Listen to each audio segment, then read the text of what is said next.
Well, hello and welcome. It is 2 o'clock on Wednesday, and that means one thing and one thing only, and that is make stories matter.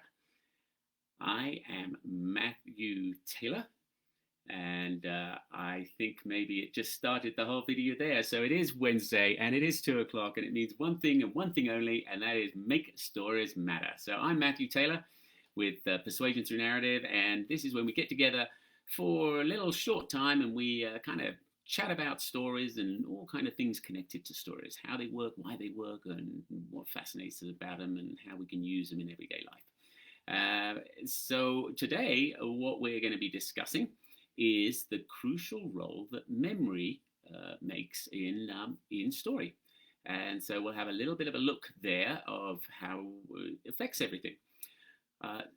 So the first thing that the reason I kind of thought about this subject was that I just recently went for a bike ride, a road biking ride, and I live out in Denver, in Colorado, and the falls are all changing, and the weather has been absolutely breathtaking. So it's lovely to go up into the mountains and kind of check it out. So Abe and myself, who's a buddy of mine, and we get on our bikes and we drove actually out to the mountains. We didn't ride from Denver to the mountains, but we got out there and we started riding around. We get to Idaho Springs, and then there's a road you can take a left on right in Idaho Springs, and it heads up towards Mount Evans. And Mount Evans is a 14er, as we'd say in Colorado, so over 14,000 feet. And you can ride all the way up to the top of it, and it's the highest paved road in the United States. So anyway, Abe and I hop on our bikes, we get ourselves going, and we tootle up, and the leaves are breathtaking. I mean, it was just that perfect Colorado day with the blue sky, and the leaves were all turning and changing, and it was like this chill, distinct kind of chill in the air that just is hinting of the cold weather that's coming.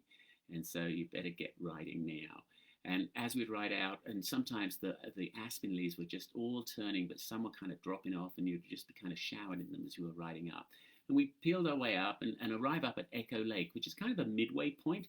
It's about 13 miles or so up the road, and it's this beautiful alpine lake, and there's a little gift store and a little restaurant there. And then you take the right and actually start up Mount Evans, which is another 13 miles or so up the road.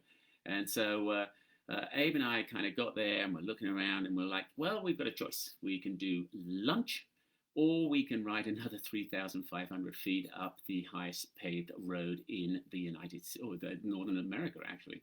And so we looked at each other and wisely went, lunch.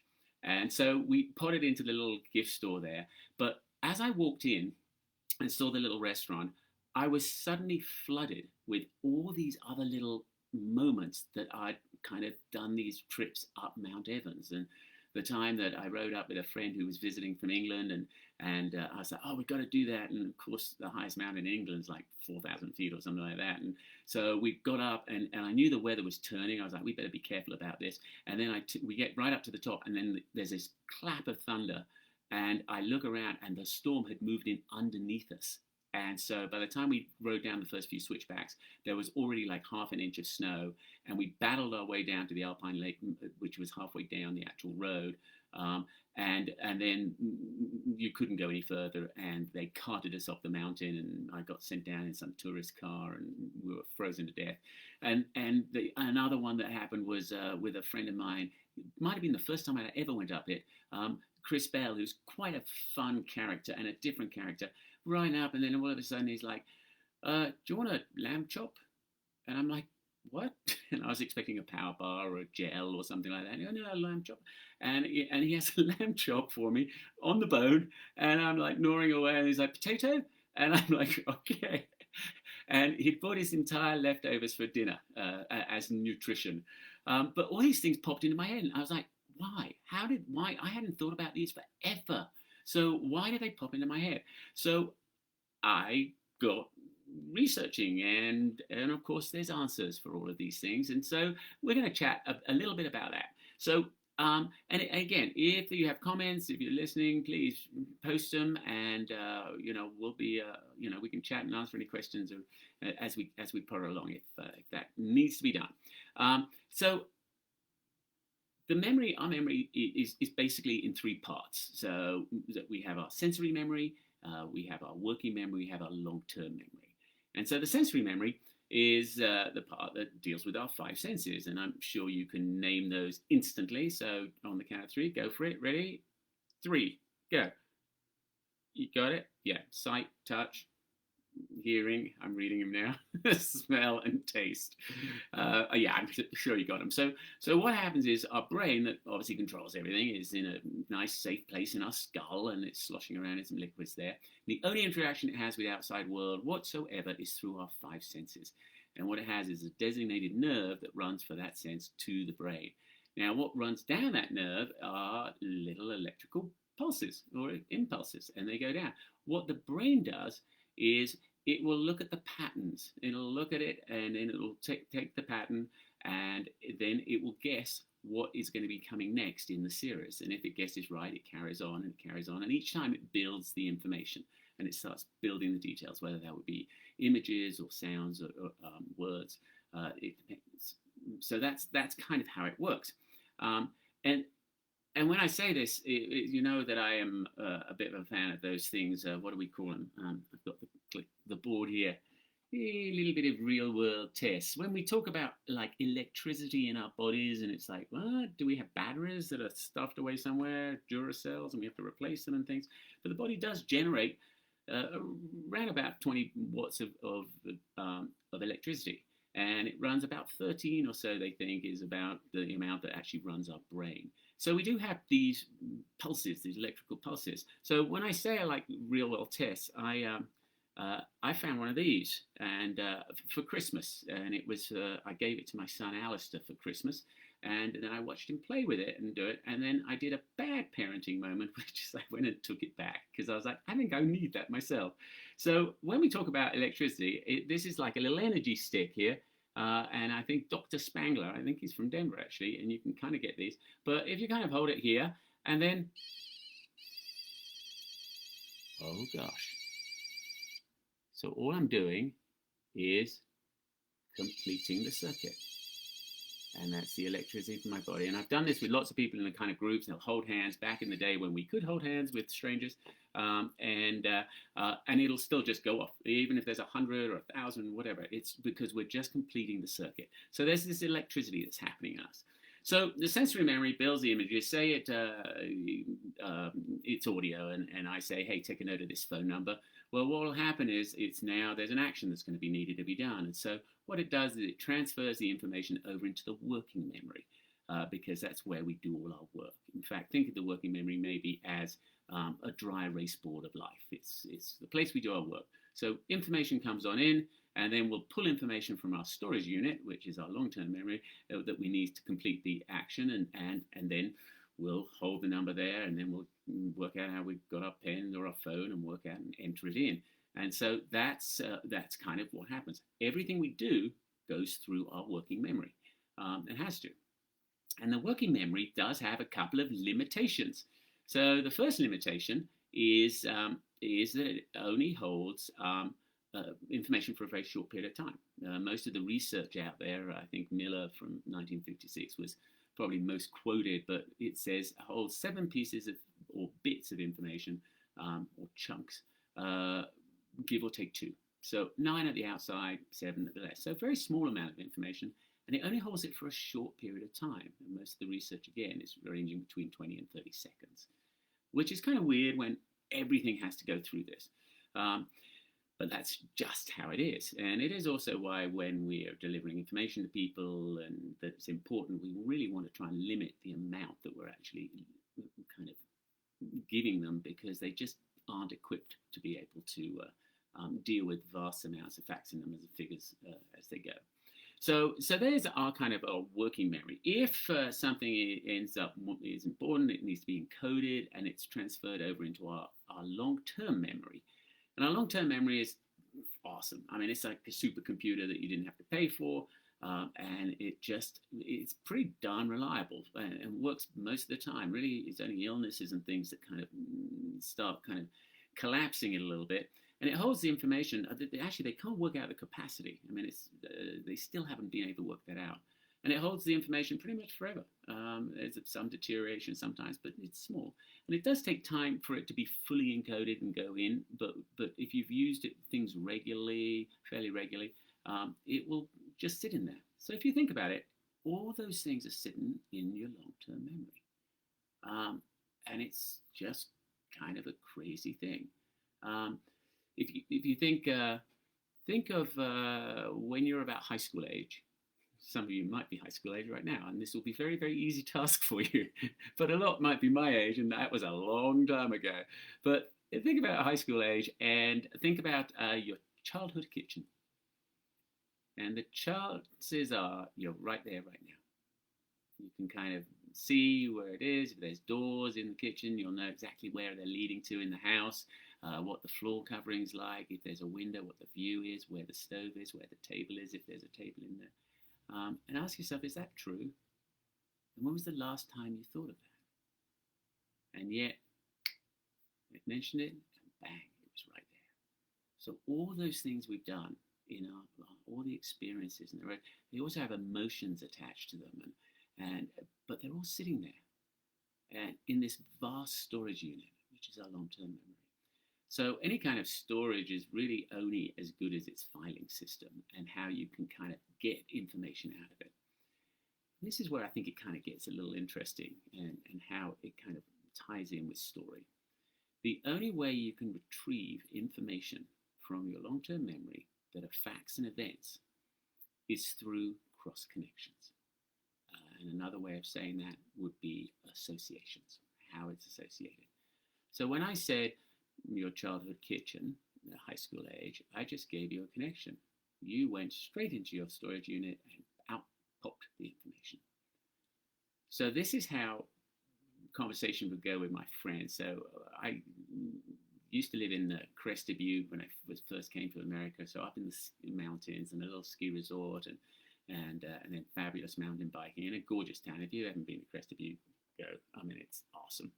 And so this is how our conversations would often go with my friends. So Chris would be like, I was in Winter Park last weekend and there was 20 inches of snow. And almost immediately Hoppy will interrupt and say, I was in Crested Butte the weekend before, there was 30 inches of snow. And then Glenn would be, do you remember we all went mountain biking last year in the summer in Crested Butte? And I'll be like, yeah. Chris, crashed the bike into the tree and broke the bike and had to go down to the open air and buy a bike, which was obviously more expensive than buying one in the city. And the only bike that fit him was that disgusting purple color. And he's still riding it. We all laugh, except for Chris. And we call that good conversation. So what is happening is every single time one of us speaks, we are triggering the other people's long-term memory. And what percolates up and out is so kind of urgent and important to the person that they just interrupt and blurt it out. And then you have to say, well, why do they do that? Why do we just interrupt when we do it? And the reason is the story that the person's remembered is about them. And we're very self-serving little creatures. I mean, not in a bad way, it's just this. If it's about us, it's relevant. If it's about us, it's important. And so, of course, we want to kind of get it into the conversation or blurt it out. And it is good conversation. It's just how we'll do it.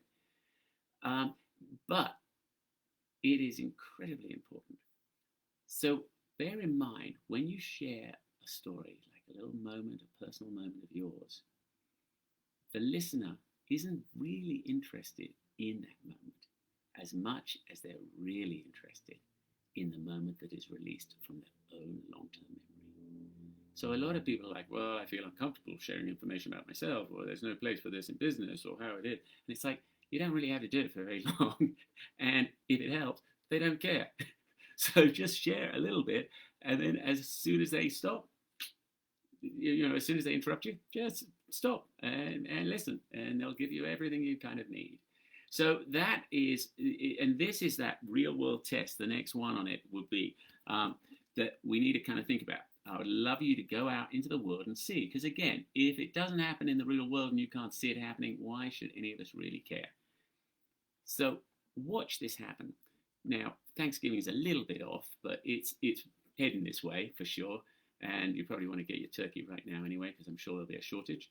And so that is the perfect place to do it. But you can do it anywhere, at any time. And that is, but those conversations across the dinner table, and see if that happens. If we're talking and then people are interrupting each other constantly and going, yeah, well, that reminds me of this, or that's why that happened. Oh, yeah, yeah, no, I was there too. Remember when we did this? You'll see it happening everywhere, all over the place. You can sit at a coffee shop and just watch people doing it all around you. And so it is an amazingly fun tool to kind of understand and know, because we're always trying to gather information and give information. Our conversations are always a combination of gathering and giving, as we and that's how we grow these relationships.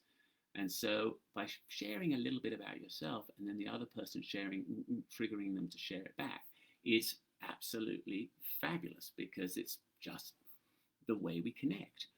Now, business-wise and pieces like that, you also gather all kinds of information from people. And bear in mind, there are certain areas where you don't interrupt. Like, it's not often that you would be, say, in church and there's somebody's doing a sermon or the homily, and it's going along, and in the middle of it, somebody stands up and goes, oh my God, that's exactly what I was thinking about. Do you remember the time I was down there? No, you know, there are lots of times where you don't interrupt, but it's all happening in your head. It's all going on all the time.